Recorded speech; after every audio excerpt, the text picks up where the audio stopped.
And obviously you guys are the hardcore. You guys already are willing to stand out here and jump around with us. So bring your friends, bring your aunties and grandmas maybe, and all the rest of your community out.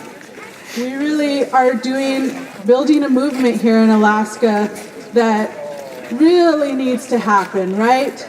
The rest of the country seems, oh, Jack's here. The rest of the country seems to be building that movement, and Alaska, we are at the forefront of feeling the impacts of climate change. We need to build that movement. Yeah. Yes. And in the spirit of building, actually, it is a great delight to get to invite Jack Hébert and listen to all of the gifts coming forward here. The CEO and founder of the Cold Climate Housing Research Center. Jack has lived in Alaska since he was young. For the past 36 years, Jack has been designing and building high-quality, well-designed, environmentally appropriate, and energy-efficient buildings and homes. Jack is a graduate of the University of Washington, a certified green professional, and is trained in LEED standards. He's received numerous honors, including the U.S. Green Building Council Cascadia Fellowship, in recognition of his contributions to sustaining building design and science. The first State of Alaska Governor's Award for Excellence in Energy Efficiency Design, and the Energy Rated Homes of Alaska President's Award. Talk about gifts in our community. He's twice been honored as the Alaska State Home Builder of the Year and an active member of National Association of Home Builders. Jack's held many leadership roles on local, state, and national levels. He's been invited to speak to audiences around the world, help raise 5 of our next generation. Looks forward to watching children and our next generation living a healthy, vital, sustainable future in our circumpolar north. Yes. Calling forth more gifts, Jack.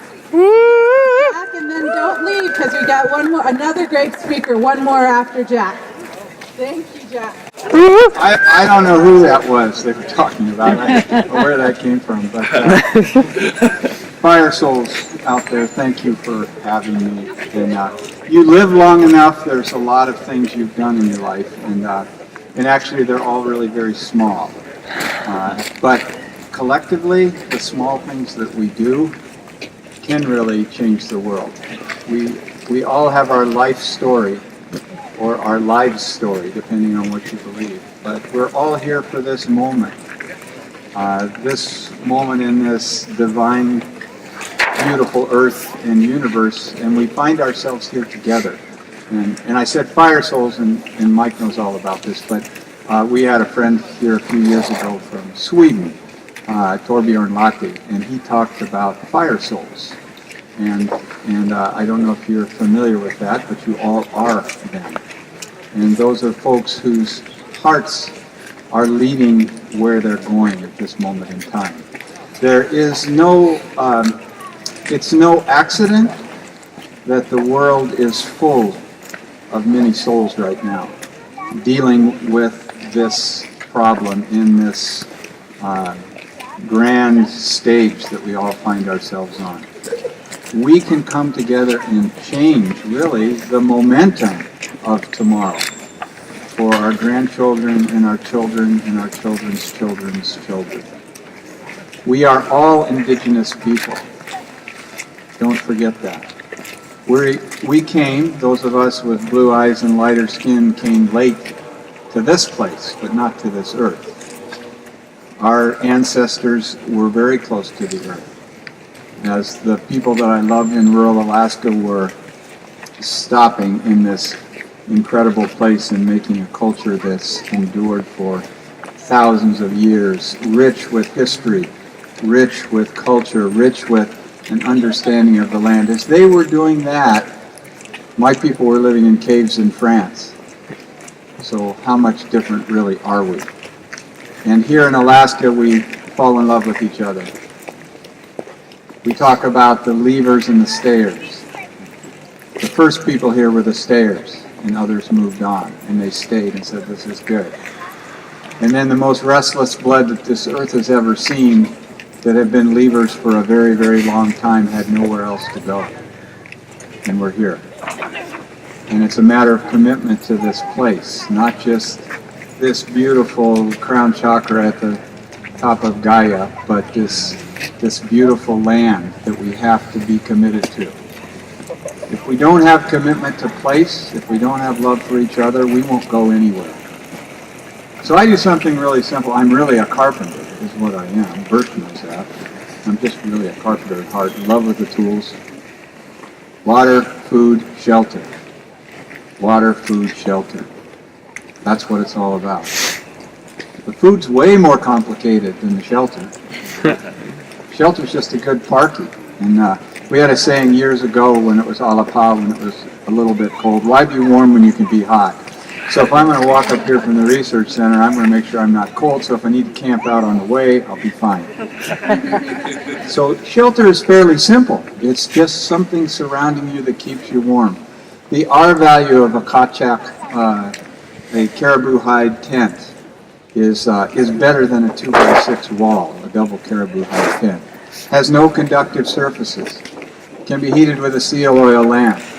Is a place to raise a family with warmth, with the fire in the center. That's history. That's indigenous wisdom. It worked very well. Now, do the first Alaskans want to go back to living in kachak tents? Do I want to go back living in a cave? Some days.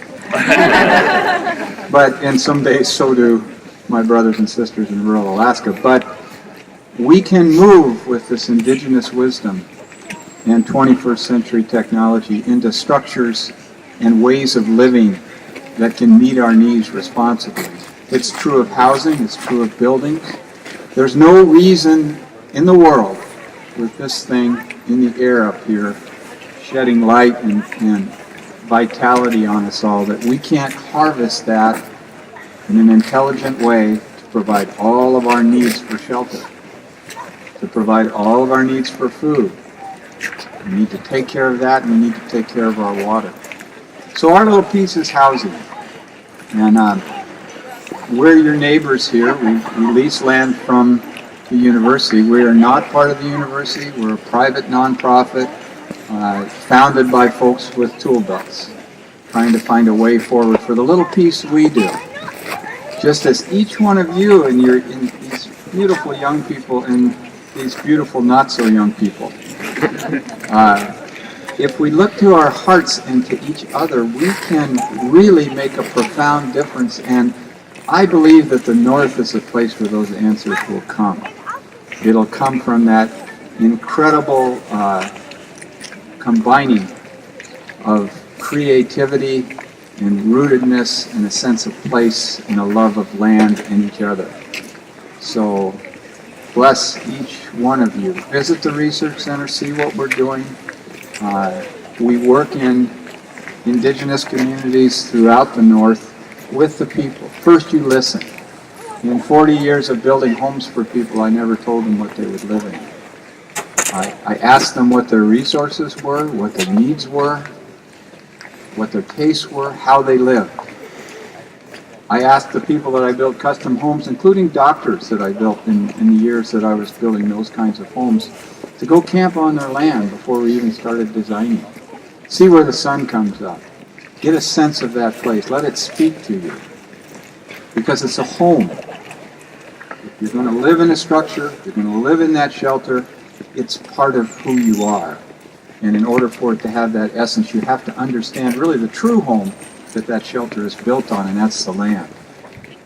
So really the home isn't the building. I'm going home. You are home. This is home. This air, this earth, this beautiful North Country, that's the home. What we find in it is shelter. So how can we bring the home into the shelter in a sense of not being confined, but being protected? How many of you spend the nights in tents?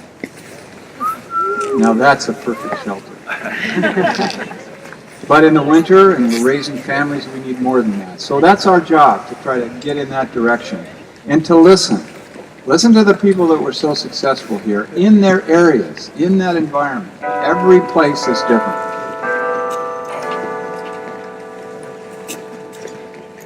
Any of you Catholic? Or were? 3 hugs. Anyway, I feel really honored to speak with you a little bit, and I hope that you will see what we're doing, and I hope you fire souls that are inclined toward shelter will come and talk to us.